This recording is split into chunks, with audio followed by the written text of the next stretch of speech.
जिल्हा परिषद सेमी इंग्रजी प्राथमिक शाळा मनेगाव, तालुका सिन्नर, जिल्हा नाशिक. इयत्ता दुसरी अच्या व्हॉट्सअप अभ्यास वर्गामध्ये मी नवनाथ विष्णू सांगळे सर सर्व पालक आणि विद्यार्थ्यांचे स्वागत करतो. सेतू अभ्यास ब्रिजको दिवस 39वा. आपण सेतू अभ्यासच्या अंतिम टप्प्याकडे प्रवास करत आहोत. जसजसा अंतिम टप्पा समोर येत आहे तसतसा आपला जो घटक आहे त्या घटकाची व्याप्ती वाढत आहे, मोठी होत आहे. त्यामुळे व्हिडिओची साईजसुद्धा काही प्रमाणात वाढणार आहे, मोठी होणार आहे. चला तर मग सर्व मुलांनी व्यवस्थित बसा, मांडी घाला आणि या व्हिडिओमध्ये आपण जे शिकणार आहोत ते व्यवस्थित बघा, आत्मसात करा. आज आपण भाषा विषयातील अजून काही नवीन मुळाक्षरं बघणार आहोत. आपल्यासमोर चित्र आहे बघा. पहिले चित्र आहे बघा बरं, कोणता प्राणी आहे? बरोबर, कोणता प्राणी आहे? हरिण. त्यानंतर काय आहे? ओळखा बरं. छान, काय आहे? बाण. त्याच्या शेजारी रंगीत काय आहेत? बरोबर, काय आहे? खडू आहेत. त्यानंतर काय दिसतंय बघा बरं? पक्षी. काय करताय रे पक्षी? पक्षी आकाशात उडत आहे. त्यानंतर एक छोटासा प्राणी बघा बसलेला आहे, त्याला म्हणतात खार किंवा खारुताई.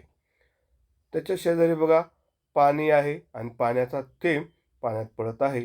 अजून एक चित्र आहे, आपल्या घरातल्या आजी जे वापरतात ती आहे नथ. मग आपल्याला काय करायचं? हे चित्र आणि मुळाक्षर याची जोडी लावायची. मग ही जी मुळाक्षर आहेत, कोणते मुळाक्षर आहे बघा बरं? माझ्या मागे म्हणा. न, मोठ्याने म्हणायचं. न, ख, ठ. न, ख, ठ. उच्चार नीट ऐका. न, ख, ठ. मग पहिला शब्द बघा, पहिलं चित्र आहे हरिण. हरिण. न आला, जोडी लावायची. बाण. न आला, जोडी लावायची. बरोबर. खडू. मग बघा खडू. ख अक्षर येतंय म्हणून खची जोडी लावायची.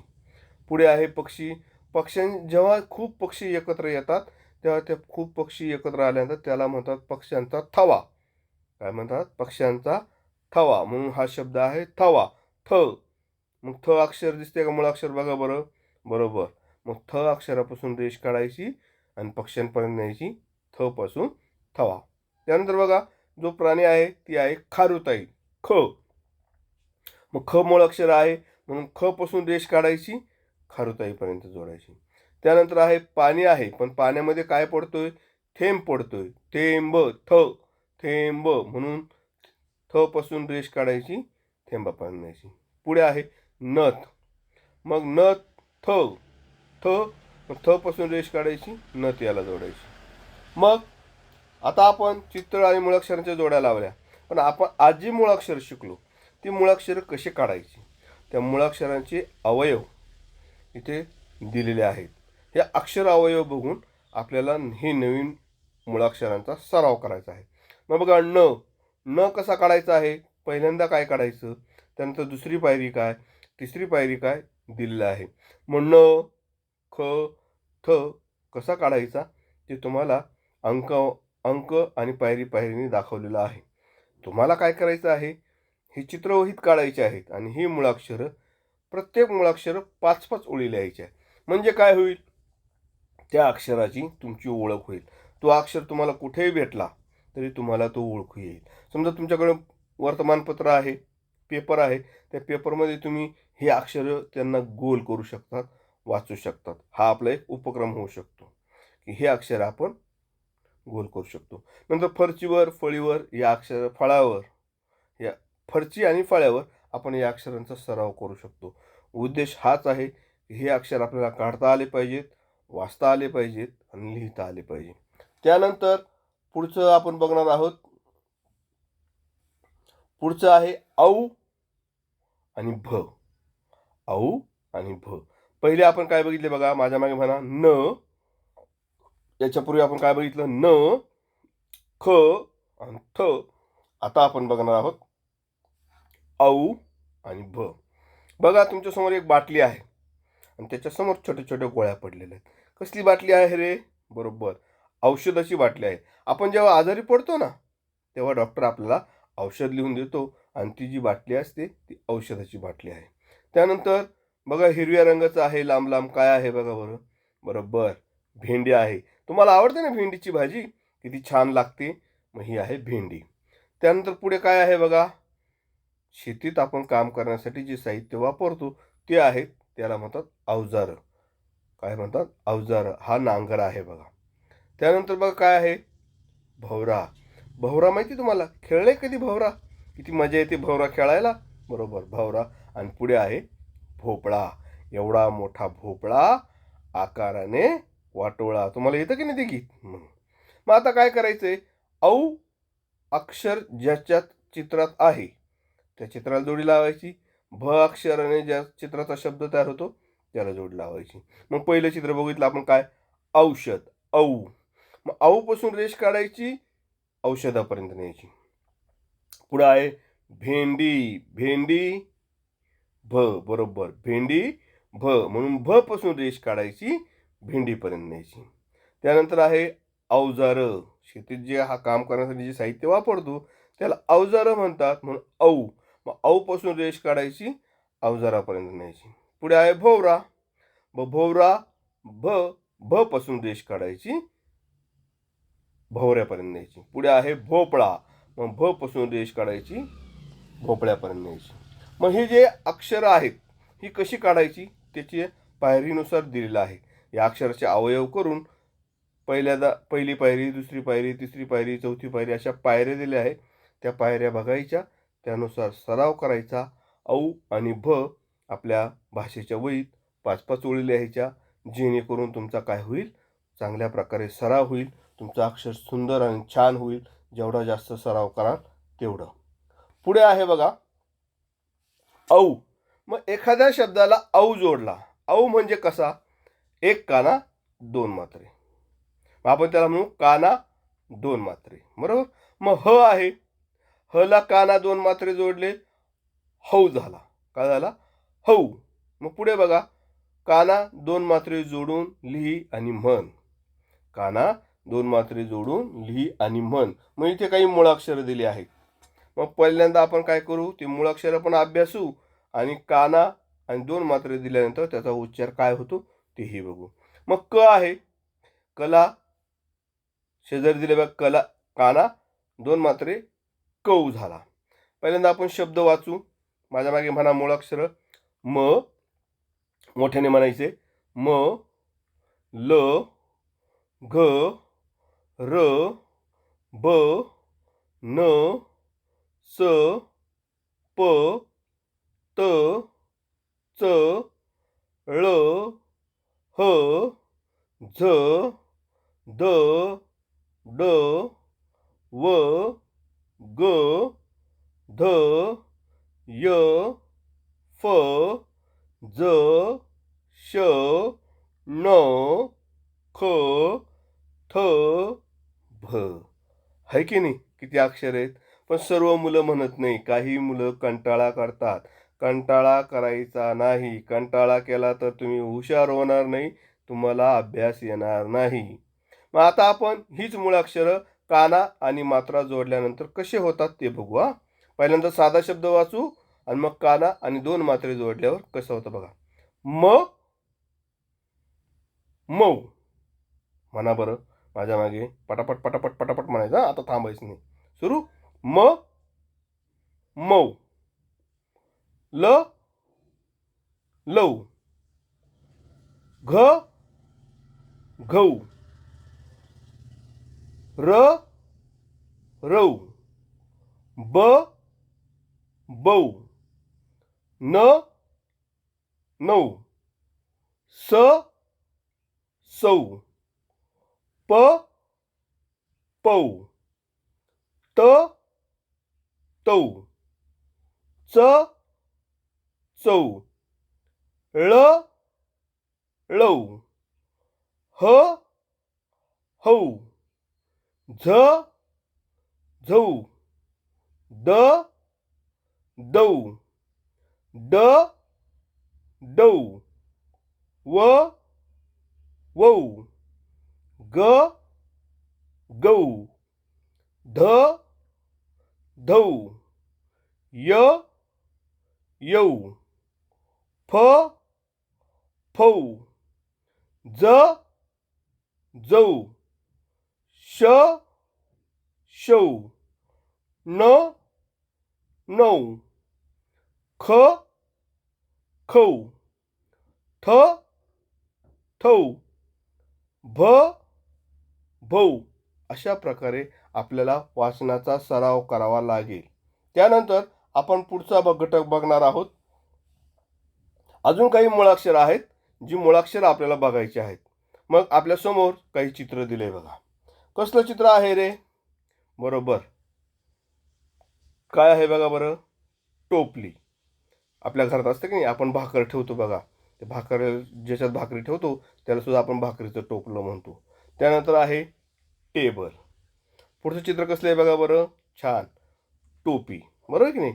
मग टोपली, टेबल, टोपी. मग पहिलं अक्षर काय आलं बघा बरं? छान, काय आलं? ट. मग हा ट कसा करायचा? टचे अक्षरावळी दिले आहेत. टचा सुद्धा आपल्याला सराव करायचा आहे. मग टचे शब्द लिहा. त्यांनी काही शब्द लिहून दाखवले बघा. टाळी, टाळ, टपाल, असे अजून काही शब्द असतील जे तुम्हाला आठवतील ते शब्द तुम्ही लिहायचे आहे. मग पुढचं अक्षर काय बघा बरं? पुढचं अक्षर आहे ढ. मग बघा चित्र आहे आपल्यासमोर. ढग, म्हणा बरं. ढग, ढाल, ढोल. ढग, ढाल, ढोल. मग पहिलं अक्षर काय आलंय? बरोबर, ढ. मग त्या चित्राखाली त्या चित्राचं नाव सुद्धा लिहायचं आहे. आणि अजून ढचे काही शब्द येत असतील तुम्हाला, यांनी दिले बघा. पेढा आहे की नाही? मग अजून तुम्हाला ढ वरून जर शब्द येत असतील तर ते शब्द सुद्धा तुम्हाला लिहायचे आहेत. पुढे आहे अजून काही मुळाक्षर आहेत बघा. चित्र आहे बघा. शिक्का आपण असतो की नाही, शिक्का मारतो, त्याला म्हणतात मराठीत ठस्सा. काय म्हणतात? ठस्सा.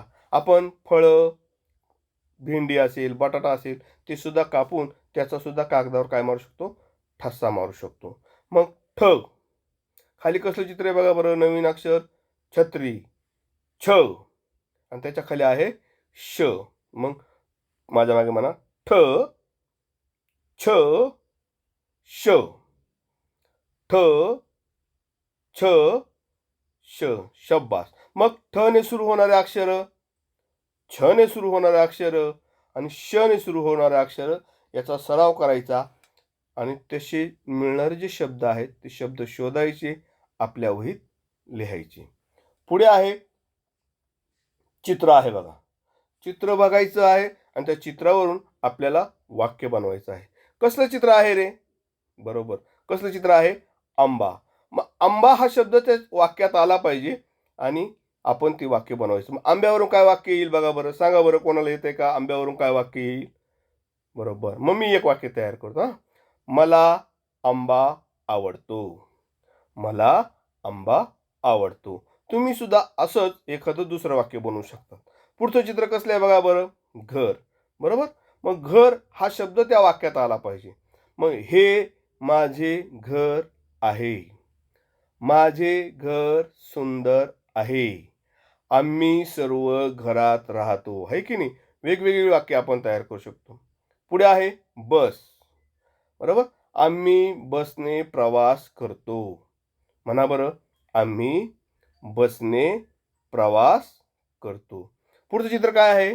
बरोबर, पतंग. मला पतंग उडवायला आवडते. म्हणा परत, मला पतंग उडवायला आवडते. बरं की, मला पतंग उडवायला आवडते. पुढे काय बघ बघा, हरिण. हरिण जंगलात राहते. हरिण जंगलात राहते. बरोबर, हरिण मला आवडते. हरिण दिसायला सुंदर असते. म्हणा, हरिण दिसायला सुंदर असते. पुढे आहे बघा, फूल आहे. हे फूल आहे. मला फुलं आवडतात. असे चित्र पाहून तुम्हाला एक वाक्य, दोन वाक्य, चार वाक्य, 5 वाक्य लिहिता आले पाहिजे.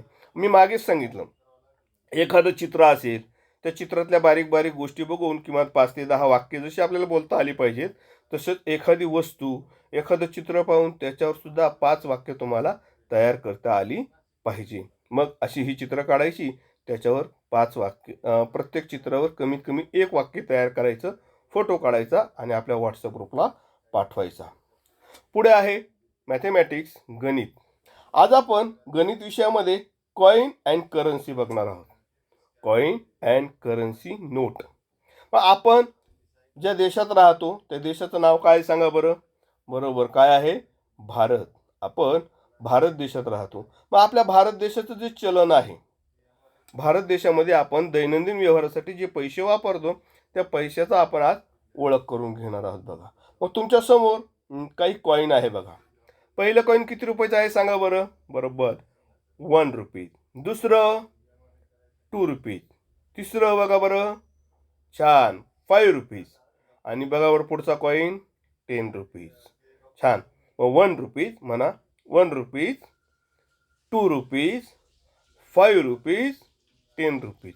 आपण जेव्हा दैनंदिन व्यवहार करतो, दुकानात एखादी वस्तू आणायला जातो किंवा दुकानात भाजीपाला आणायला जातो, त्यावेळेस अशा प्रकारचे कॉईन्स आपण वापरतो. मग कॉईन्स कोणकोणते असतात हे आपल्याला माहीत पाहिजे. 1 रुपीचं कॉईन असतं, 2 रुपीचं कॉईन असतं, 5 रुपीचं कॉईन असतं आणि 10 रुपीचं कॉईन असतं. याच्यापेक्षा वेगळं कॉईन चलनात नाही. मग हे झाले कॉईन्स. पुढे आहेत बघा नोटा. मग कोणकोणत्या नोटा आहेत ते बघू आपण. मग बघा आपल्यासमोर ज्या नोटा आहेत ना, बघा पहिली नोट कितीची आहे बघा बरं? बरोबर, कितीची आहे रे? 1 रुपीज. पहिली नोट आहे 1 रुपीज. दुसरी बघा बरं, छान, किती? 2 रुपीज. त्याच्या पुढची आहे बघा बरं 5 रुपीज आणि शेवटची आहे 10 रुपीज. मग आपण जसे कॉईन बघितले तशा नोटा सुद्धा आहेत. अजून नोट आहे बघा 20 रुपीज आहे. मग 1 rupees, 2 rupees, 5 rupees, 10 rupees, 20 rupees. आपल्याला एखादी नोट दाखवल्यानंतर ती नोट किती रुपयाची आहे हे ओळखता आलं पाहिजे, सांगता आलं पाहिजे. मग 1 रुपीज, माझ्या मागे म्हणा, 1 rupees, 2 rupees, 5 rupees, 10 rupees, 20 rupees. पुढे आहे बघा बरं, पुढे आहे बघा किती रुपये आहे बघा बरं? बरोबर, 20 रुपीज. आता 20 रुपीजच्या 2 नोटा आहेत, नवी नोट, जुनी नोट. पुढे आहे 50 रुपीज. त्याच्या पुढे पुन्हा आहे 50 रुपीज. 50 रुपीजच्या सुद्धा 2 नोटा टाकलेल्या आहेत. पुढची नोट आहे 100 रुपीज. मग 20 रुपीज, 50 रुपीज, 50 रुपीज, 100 रुपीज. पुढे आहे बघा अजून 100 रुपीज, 500 रुपीज आणि सगळ्यात मोठी नोट आहे 2000 रुपीज. आता ही नवीन निघालेली नोट आहे गुलाबी रंगाची, ती आहे 2000 रुपीज, म्हणजे 2000ची नोट आहे. किती हजाराची? 2000ची. मग या ज्या नोटा आहेत किंवा हे कॉईन्स आहे, या कॉईनचा वापर करून आपण दैनंदिन व्यवहार करू शकतो. दैनंदिन व्यवहारात हे कॉईन्स वापरून, नोटा वापरून आपल्या ज्या मूलभूत गरजा आहे किंवा एखादी कोणतीही वस्तू आपण दुकानात जाऊन घेऊ शकतो. अशा प्रकारे कॉईन आणि रुपीजची आपली ओळख झाली आहे. आपण काय करू शकतात? आपल्याकडे असणारे जे कॉईन्स असतील ते कॉईन्स, रुपीज समोर घ्या आणि त्याचा सादरीकरणाचा व्हिडिओ करून दाखवा की हे कॉईन 1 रुपीज आहे, ही 5 रुपीजची नोट आहे. असं सादरीकरणाचा व्हिडिओ बनवून आपल्या व्हॉट्सअप ग्रुपला पाठवायचा आहे. पुढे आहे बघा 1 rupees, 2 rupees, 5 rupees, 10 rupees, 20 rupees. बरोबर. How can give exact amount. मग बघा 2 रुपीज, 2 रुपीजसाठी त्यांनी काय केले बघा? 2 रुपीज दाखवताना बघा 1 rupees, 1 rupees, 1 rupees, 1 rupees, 2 rupees, 1 RuPay, 1 rupees, 2 rupees. जेव्हा 1 रुपयाचे 2 कॉईन असतील, 1 रुपयाचा 1 कॉईन, 1 रुपयाचा 1 कॉईन, तुमच्याकडे झाले 2 रुपीज. बरोबर. मग आता खाली आहे 4 रुपीज. मग 4 रुपीज कसे होतील? 2 रुपीजचा 1 coin, 2 रुपीजचा 1 coin, 2 rupees, 2 rupees, 4 rupees. अजून असे होऊ शकेल 2 रुपीज, 1 रुपीज, ₹1, ₹2, ₹1, ₹1 असे सुद्धा कॉईन तयार होऊ शकतील किंवा सर्व कॉईन ₹1, ₹1, ₹1, ₹1 झाले ₹4. सुट्टे पैसे जेव्हा आपण आणायला जातो दुकानामध्ये तेव्हा आपल्याला सुट्टे पैसे कसे मिळतील? समजा तुमच्याकडे ₹5 आहेत, तुम्ही सुट्टे घेतले तर दुकानदार तुम्हाला सुट्टे रुपये कसे देईल? असे पण देईल कसे? ₹2, ₹1, ₹1, ₹1. बरोबर? पहिल्यांदा ₹1, ₹1, ₹1, ₹2. जशी आपण नंबरची बेरीज करतो ना तशीच बेरीज करायची. कॉईनवर कितीचा अंक आहे तो बघायचा आणि काउंट करायचा. मग ₹5 करण्यासाठी वेगवेगळ्या प्रकारे आपल्याला ₹5 सुट्टे करता येऊ शकतील. ₹4 सुद्धा आपल्याला वेगवेगळ्या प्रकारे सुट्टे करता येतील. मग तुम्ही मला करून दाखवा की ₹5 जर सुट्टी करायची असतील तर कसे कसे सुट्टे होऊ शकतात. ₹5 कसे सुट्टे होऊ शकतात? मग ₹5 म्हणजे ₹1चे 5 कॉईन्स, ₹2चे 2 कॉईन्स, ₹1चा 1 कॉईन अशा वेगवेगळ्या प्रकारे कॉईन्स सुट्टे होऊ शकतात. पुढे आहे प्रश्न आहे बघा. काय प्रश्न आहे? Which notes or coins will you pay to buy given articles? Which notes or coin will you pay buy given articles? खालील वस्तू घेण्यासाठी किती नोटा किंवा कॉईन्स द्याल? खालील वस्तू खरेदी करण्यासाठी तुम्ही दुकानदाराला किती कॉईन्स आणि किती नोटा द्याल? मग तुमच्या समोर जे चित्र आहे बिस्किटचा पुडा आहे. किती रुपयाला आहे रे बिस्किटचा पुडा? ₹3. मग तुम्हाला दुकानदाराला ₹3 द्यायचे आहे. मग तुम्ही किती कॉईन द्याल, किती नोटा द्याल ते मला सांगायचं. एक बॉक्स आखायचा, वर लिहायचं article, price, coins oblique note. 3 column करायचे. आर्टिकल म्हणजे वस्तू, प्राइस म्हणजे किंमत, कॉईन्स म्हणजे नोट. माझ्या मागे म्हणा, आर्टिकल म्हणजे वस्तू, प्राइस किंमत, कॉईन्स नाणी, नोट्स नोटा. मग आर्टिकलमध्ये जे चित्र आहे बिस्किट आहे, बुक आहे आणि पाण्याची बॉटल आहे. मग बिस्किट आहे ₹3, बुक आहे ₹12 आणि बॉटल आहे ₹18. मग बिस्किट घेण्यासाठी ₹3 तुम्हाला द्यायचे आहेत तर तुम्ही ते कसे द्याल? बुक घेण्यासाठी ₹12 द्यायचे आहे ते तुम्ही कसे द्याल? आणि बॉटल घेण्यासाठी तुम्हाला ₹18 द्यायचे आहे ते तुम्ही कसे द्याल? मग कॉईन्स आणि नोटमध्ये लिहायचे तिथे. मग समजा कॉईन्समध्ये तुम्ही जर ₹1 3 ठोके देणार असाल तर 1 1 1. ओके. 12 मध्ये समजा तुम्ही ₹12 देताना नोट देणार असाल तर नोटचं चित्र, नोट काढा. सुट्टे पैसे देणार असतील तर सुट्टे पैसे काढा. कॉईन देणार असेल तर कॉईन काढा, सुट्टे पैसे काढा. ₹18 देताना सुद्धा तुम्ही नोट वापरणार असेल तर नोटचं चित्र काढायचं, कॉईन वापरणार असेल तर कॉईनचं चित्र काढायचं. आपल्याला जी वस्तू आपण घेणार आहोत ना ती वस्तू घेतल्यानंतर आपण किती पैसे दुकानदाराला देणार आहोत, शॉपवाल्याला देणार आहोत ते आपल्याला क्लिअर झालं पाहिजे. आपल्याला मिळालेल्या ज्ञानाचा उपयोग दैनंदिन जीवनात करता येणं गरजेचं आहे. करन्सी, नोटा आणि कॉईन्स हा आपल्या जीवनाचा अविभाज्य घटक आहे. व्यवहार आपल्याला करता आला पाहिजे. व्यवहारामध्ये नोटा आणि कॉईन्सचा अचूक वापर करता आला पाहिजे. मग हा जो अभ्यास आहे हा वहीत करायचा आणि त्याचा फोटो काढून मला पाठवायचा. किंवा आपण काय करा, आपल्या पालकांना शॉपवाला बनवा, दुकानदार बनवा. पालक काही वस्तू तुमच्या कंपास बॉक्स असेल, नोटबॉक्स असेल, पेन्सिल असेल, बरोबर, त्याला किंमत ठरवून घ्या. फरशीवर लिहा ₹3, ₹15 आणि तुम्ही त्या शॉपवाल्याकडून ती वस्तू विकत घ्या. मग विकत घेताना तुम्ही त्यांना किती पैसे देताय आणि ते तुम्हाला किती पैसे परत देताय याचं सादरीकरण करा, व्हिडिओ करा, प्रॅक्टिस करा. म्हणजे काय होईल की चलन, करन्सी कसं वापरायचं हे तुमच्या लक्षात येईल. लक्षात आलंय का? पालकांनी दुकानदार व्हायचं, मुलाने ग्राहक व्हायचं. पालकांनी जे दप्तरातल्या वस्तू आहेत त्याच समोर ठेवायच्या. Notebook, book, pencil, ruler, sharpener किंवा घरातली कोणतीही वस्तू त्याच्या किमती खडूने त्या वस्तूच्या पुढे किमती लिहायच्या. तुमच्या मनानुसार, आणि विद्यार्थ्याने किंवा तुमच्या पाल्याने ती वस्तू तुमच्याकडे विकत घ्यायची. विकत घेताना पाल्याने व्यवस्थित पैसे मोजून तुम्हाला द्यायचे, आणि तुम्ही किती पैसे परत देता आहे याचा सुद्धा हिशोब करता आला पाहिजे. हा सरावाचा आणि प्रॅक्टिसचा भाग आहे.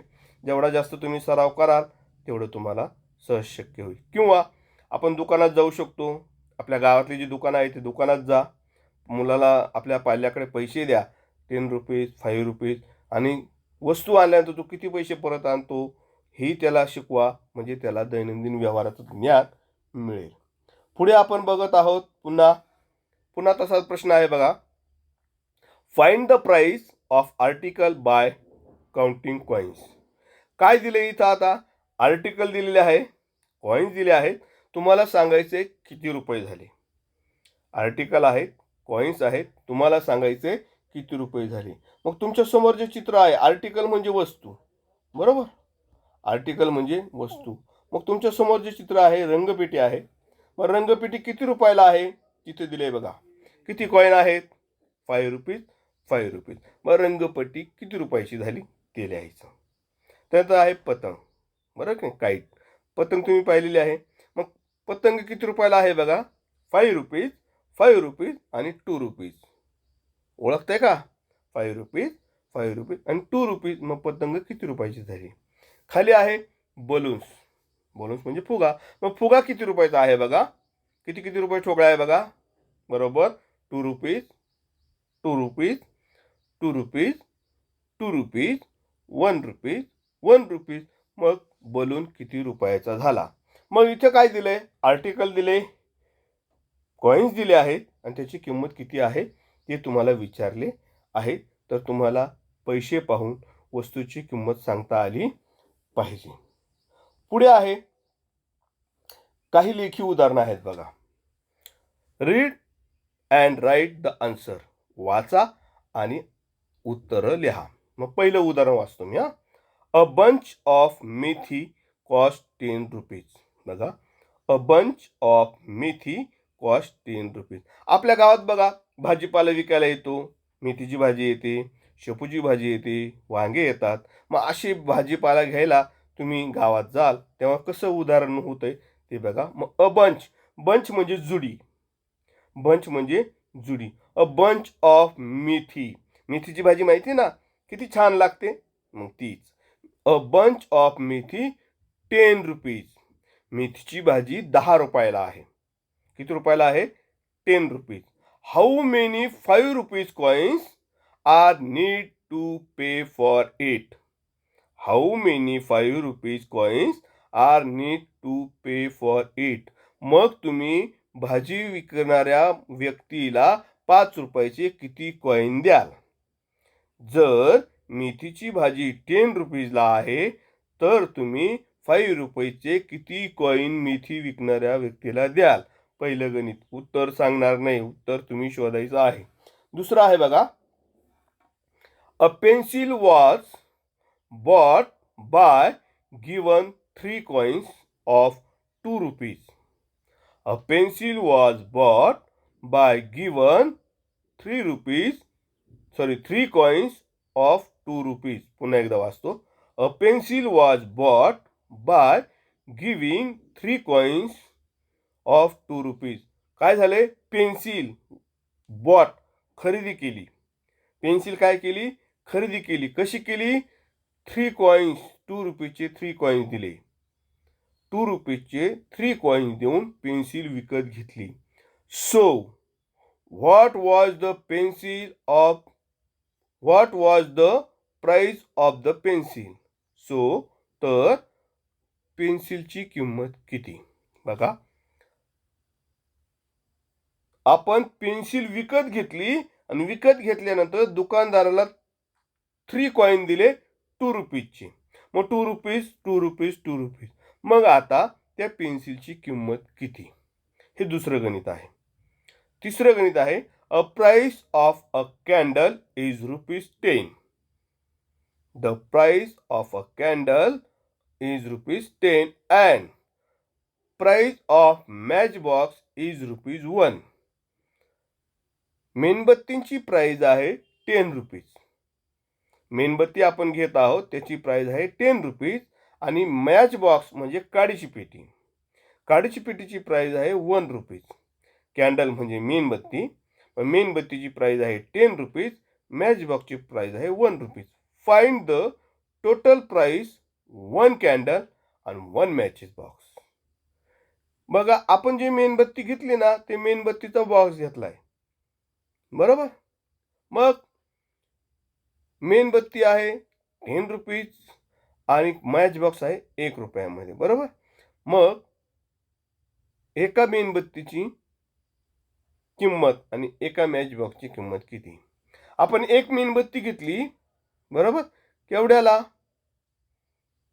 ते सांगायचे आणि एक मॅच बॉक्स घेतलाय तो केवढ्याला घेतला ते सांगायचे. पुढे बघा, Azhar bought the notebook by given 1 currency note.